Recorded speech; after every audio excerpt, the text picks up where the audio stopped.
नमस्कार, आप देख रहे हैं इंडिया न्यूज का डिजिटल प्लेटफॉर्म और मैं हूं आपके साथ अंजलि शर्मा।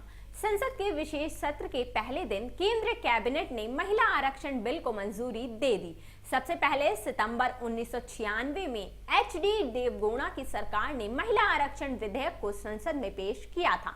इसके बाद से लगभग हर सरकार ने इस विधेयक को पारित कराने की कोशिश की। यूपीए सरकार 2010 में राज्यसभा में इसे जरूर पारित कराने में सफल रही, लेकिन ये विधेयक लोकसभा में लटक गया।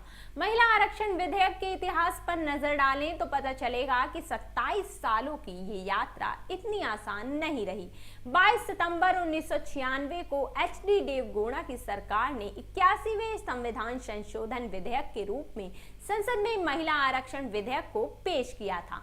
उस समय यूनाइटेड फ्रंट की सरकार थी, जो 13 पार्टियों का गठबंधन था, लेकिन सरकार में शामिल जनता दल और अन्य कुछ एक पार्टियों के नेता महिला आरक्षण के पक्ष में नहीं थे। इसके विरोध की वजह से इस विधेयक को सीपीआई की गीता मुखर्जी की अगुवाई वाली संयुक्त समिति के समक्ष भेजा गया। इस 31 सदस्यीय संसदीय समिति में ममता बनर्जी, मीरा कुमार, सुमित्रा महाजन, नीतीश कुमार, शरद पवार, विजय भास्कर रेड्डी, सुषमा स्वराज, उमा भारती, गिरिजा व्यास, रामगोपाल यादव, सुशील कुमार शिंदे शामिल थे। इस समिति ने विधेयक में 7 बड़े सुझावों का प्रस्ताव रखते हुए कहा कि विधेयक में महिलाओं के लिए आरक्षण के संबंध में 1/3 से कम नहीं वाक्य स्पष्ट है और इसकी अलग तरह से व्याख्या की जानी चाहिए। समिति ने सुझाव दिया कि इसे लगभग 1/3 लिखा जाना चाहिए ताकि इसमें अस्पष्टता की कोई गुंजाइश ना बचे।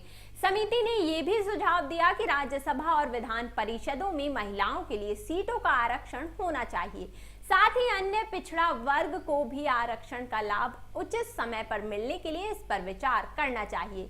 साल 1998 से 2004 के बीच बीजेपी की अगुवाई में एनडीए सरकार ने कई बार महिला आरक्षण विधेयक को पारित कराने की कोशिश की। पहली बार 13 जुलाई 1998 को लोकसभा में उस समय घमासान मच गया जब कानून मंत्री एम थम्बी दुरई ने इस विधेयक को सदन के पटल पर पेश करने की कोशिश की, लेकिन राष्ट्रीय जनता दल और समाजवादी पार्टी के सांसदों ने इसका पुरजोर विरोध किया।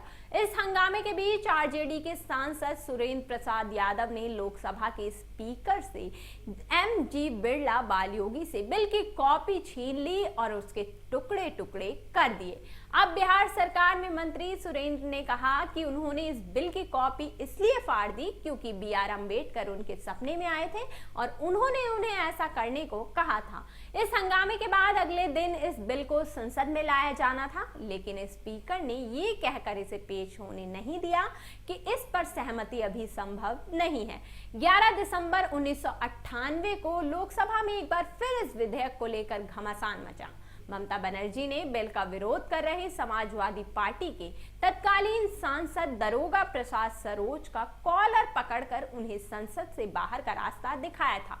इस बिल को सपा, राष्ट्रीय लोकतांत्रिक मोर्चा, बहुजन समाज पार्टी और मुस्लिम लीग के विरोध के बावजूद 23 दिसंबर 1998 को संसद में पेश किया गया, लेकिन हर बार की तरह इस बार भी जमकर हंगामा हुआ। अप्रैल 1999 में वाजपेयी सरकार के गिरने की वजह से ये संसद भंग होने की वजह से ये विधेयक एक बार फिर ठंडे बस्ते में चला गया।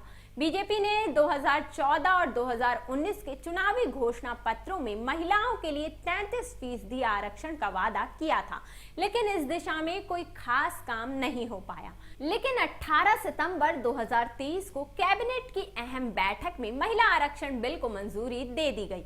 बीते 27 सालों से चर्चा में बने हुए महिला आरक्षण विधेयक में लोकसभा और विधानसभाओं में महिलाओं के लिए 1/3 सीटें आरक्षित करने का प्रावधान है। मौजूदा समय में लोकसभा में महिला सांसदों की संख्या 78 है, जो एक तरह से कुल सांसदों का सिर्फ 14% है। राज्यसभा में महिला सांसदों की संख्या महज 32 है, जबकि कई विधानसभाओं में महिलाओं का प्रतिनिधित्व 10% से भी कम है।